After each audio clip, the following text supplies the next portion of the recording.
वालेकुम students. Class 8 क्या हाल है? ठीक हो? चलो बेटा, आप क्लास 8 करेंगे। क्लास 8 नया चैप्टर स्टार्ट करेंगे। इससे पहले वाला चैप्टर क्यूबन क्यूबन हमारा खत्म हो गया। ठीक है, आज हम चैप्टर नंबर 8 कंपेयरिंग क्वांटिटीज और इनका इंट्रोस पढ़ेंगे। इंट्रोडक्शन में पहले हम रेशियोज के बारे में, यानी वो इंट्रोस पढ़ेंगे जो हमने पहले पढ़ा हुआ है पहले क्लासेस में। ठीक है, रेशियोज कैसे पढ़ते थे? सपोज नंबर ऑफ बॉयज 30 थे क्लास में और नंबर ऑफ गर्ल्स 32 थे, तो ratio to the number of girls to the number of boys, तो रेशियो कैसे लिखाते हैं? 32:30। नंबर ऑफ बॉयज कितने हैं, नंबर ऑफ गर्ल्स कितने हैं? रेशियो नंबर ऑफ गर्ल्स कितने? 32 to the number of boys, ratio mean is to the number of boys कितने? 32। ये अपने रेशियो पहले आपने इस तरह 7th क्लास में आपने किया था, इस तरह से करता। ठीक है,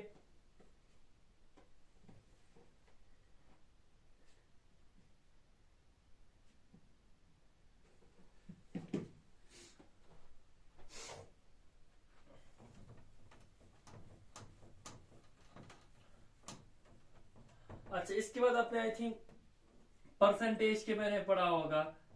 ठीक है, ये कैसे निकालते हैं कि 30% थे बच्चे या 40% थे बच्चे। ठीक है, ये हमने पढ़ा था।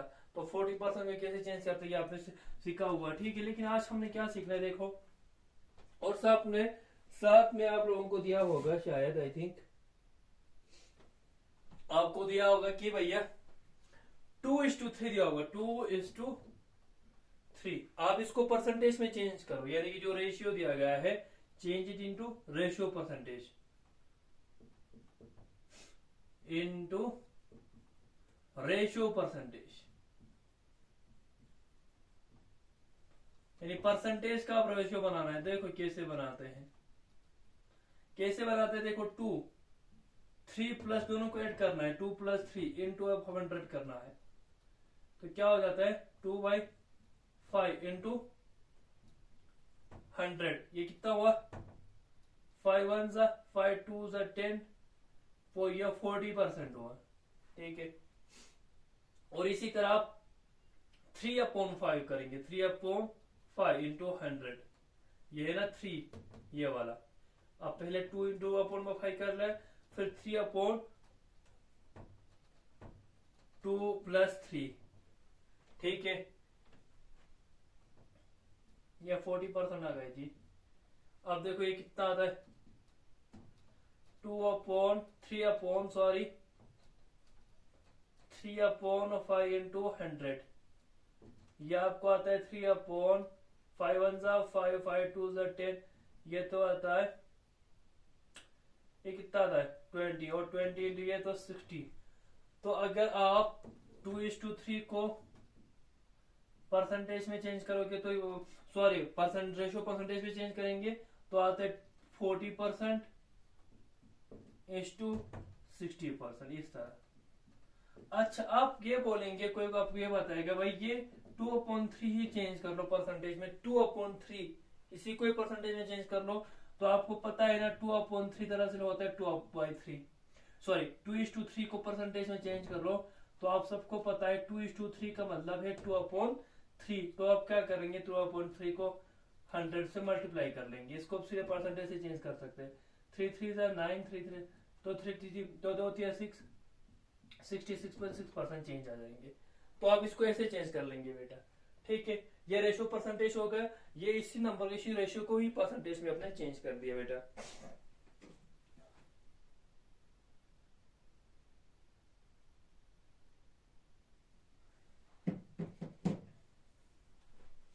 अच्छा,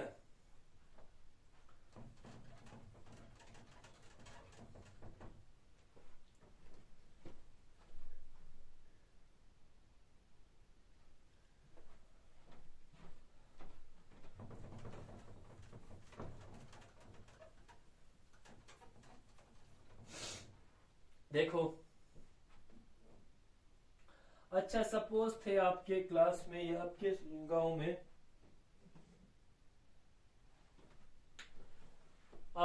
सपोज थे 25 बच्चे थे। ठीक है, और 25 बच्चों ने रेस किया, तो या एग्जाम दिया 25 बच्चों ने किसी सीईटी टेस्ट दिया सपोज, ओके, और इसमें से 72% पास हो गए। बताओ कितने बच्चे पास हो गए। तो आप इसको कैसे निकालते हैं, 72/100 इंटू 25, 25 25 चुकी 100, 4 1 जा 4, 4 1 जा 4, 3 रह गया, 4 8 था 32, तो 18 बच्चे दरअसल पास हुआ था। 72% 25 का मतलब होता है 72% ऑफ 25 हो गया 18, यानी कि 25 बच्चों में से 18 बच्चे पास कर रहे। ये आपने परसेंटेज को वैल्यू में चेंज किया है, ऐसे आपको चेंज करना है, ओके।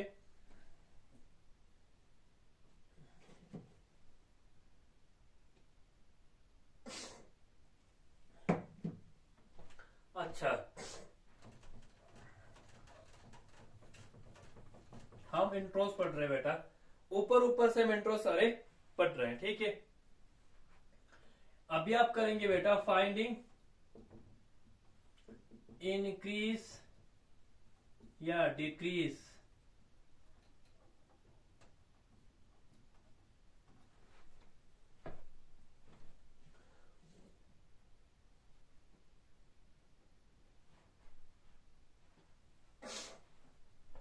अच्छा finding increase and decrease, okay, यानी कि इंक्रीज एंड डिक्रीज कैसे निकालते हैं, देखो।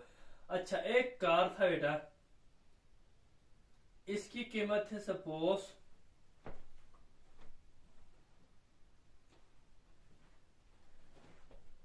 34,000, ठीक है बेटा। एक कार था जिसकी कीमत कितने थे, 34,000 थे।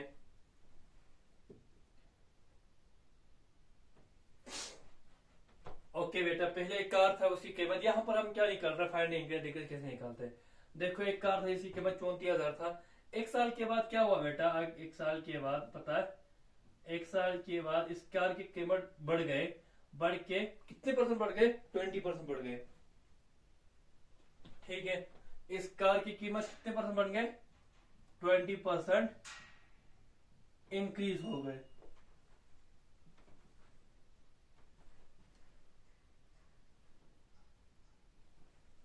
ट्वेंटी परसेंट इस कार की कीमत क्या हो गए, इंक्रीज हो गए। तो इंक्रीज हो गए, देखो आप कैसे निकालेंगे, आप पहले 20% ऑफ ये कर लेंगे, 2/100 इंटू 34,000, ये 0 0 कट गए, 2 0 बन जाएंगे, 2 चुकी 8, 2 तिया 6। तो पहले कितने थे, तो न्यू अमाउंट बनेंगे, न्यू रेट या प्राइस बन गए, न्यू प्राइस कितने बन गए, 34,000 को आप 8 करना पड़ेगा, 800, ओके। तो 8 करने पर 0 के ऊपर अड़ जाएंगे, और 8 10, ठीक है। अच्छा देखो, पहले कार की कीमत थी 34,000, उस पे 20% प्राइस 20% बढ़ गए, बढ़ने के बाद इसकी 20% ऑफ 34,000 कितना हो गया, 6800 या 6,900।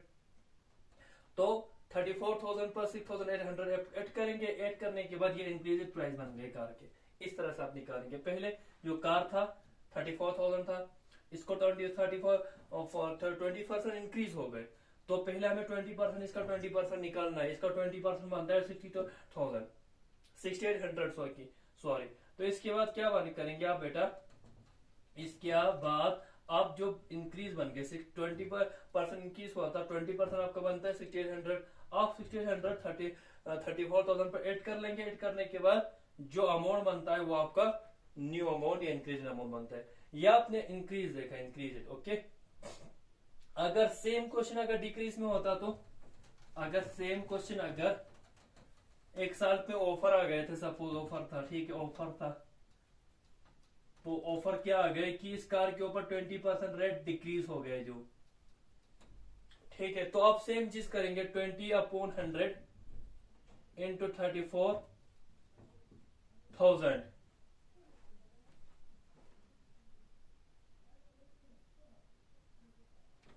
इंटू 34,000, ठीक है।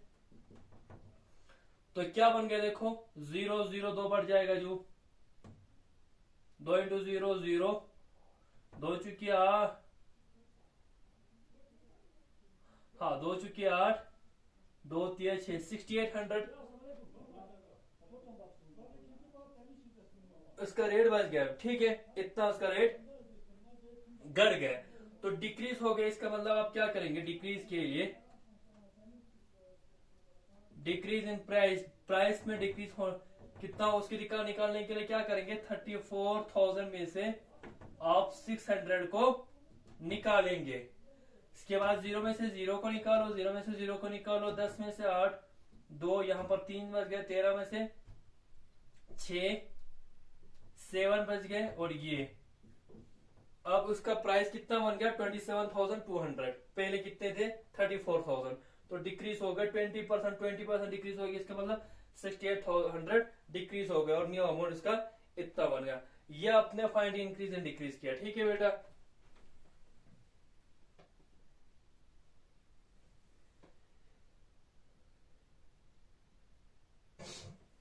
अच्छा आपका अपना टॉपिक है, देखो बेटा ये ध्यान से सुनेंगे। आपका अगला टॉपिक है प्राइस। प्राइस क्या होता है बेटे, कॉस्ट प्राइस हो, प्राइस यानी कीमत, ओके। तो कीमत आपको दो तरह की मिलती है बेटा, एक होता है आपका कॉस्ट प्राइस, एक होता है आपका सेलिंग प्राइस। कॉस्ट प्राइस माने सीपी, सेलिंग प्राइस माने एसपी, ओके। कॉस्ट प्राइस यानी ये हो गया कि कोई पेंसिल हो गया, कोई च्युइंगम हो गया, या कोई मटेरियल हो गया, कोई बुक बोलो, कोई बिस्किट बोलो, तो ठीक है पहले वो फैक्ट्री में बनता है ना।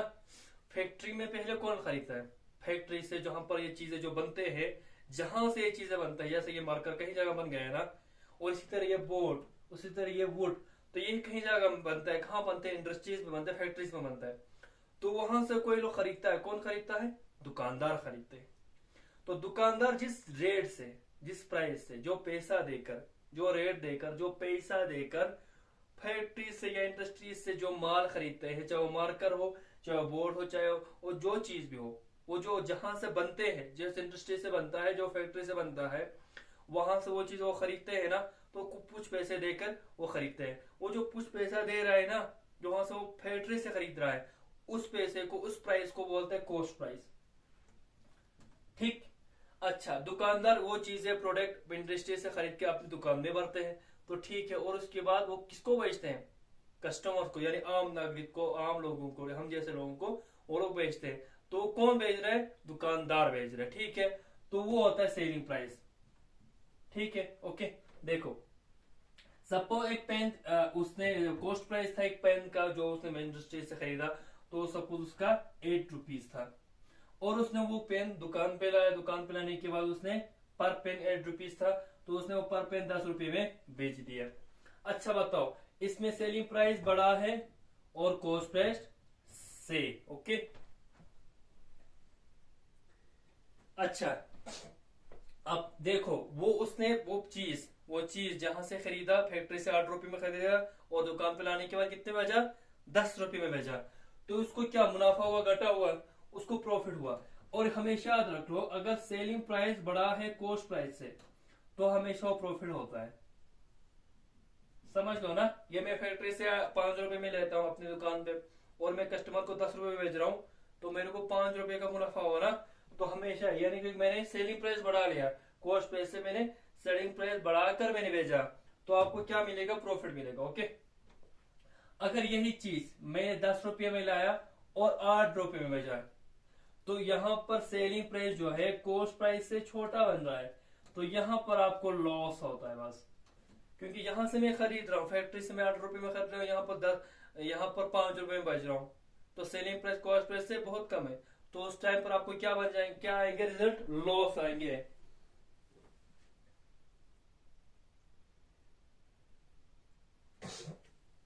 द प्रॉफिट परसेंटेज आप कैसे निकालते हैं, देखो प्रॉफिट परसेंटेज कैसे निकालते हैं, आपको कैसा, आपको या ये देखो प्रॉफिट कितने आए, प्रॉफिट परसेंटेज कैसे निकालेंगे पता है, यहां पर लिखूंगा प्रॉफिट परसेंटेज, उसको कितना आया कि प्रॉफिट कितना आया divide by cost price into 100, और इसी तरह लॉस परसेंटेज कितना आया निकालने के लिए, उसको लॉस कितने रुपए क्या आएगा, देखो देखो कॉस्ट प्राइस उसका सेलिंग प्राइस 8 रुपया है, और कॉस्ट प्राइस इस केस में देख रहा हूं, ये फर्स्ट केस है, ये सेकंड केस है, ओके, ये फर्स्ट केस, ये सेकंड केस, तो ये वाला एरिया है, ये वाला, और एक दूसरा ये वाला, ठीक है, और यहाँ ये है, यहाँ पर कॉस्ट प्राइस आपका कम है, सेलिंग प्राइस आपका ज्यादा है, यहाँ देखो सेलिंग प्राइस कम है, कॉस्ट प्राइस ज्यादा है, तो इसमें आपको 2 रुपए का घाटा होता है, और इसको डिवाइड करना है कॉस्ट प्राइस से इनटू 100, इसको यहाँ पे आपको कॉस्ट प्राइस परसेंटेज, आपको लॉस परसेंटेज आपको मिलेगा।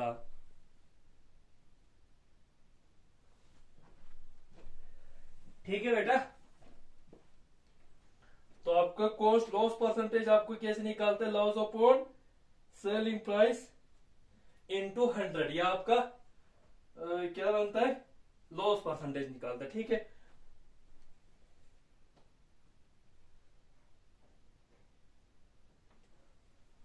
अच्छा, इसके बाद आपका अगला टॉपिक है फाइंडिंग डिस्काउंट।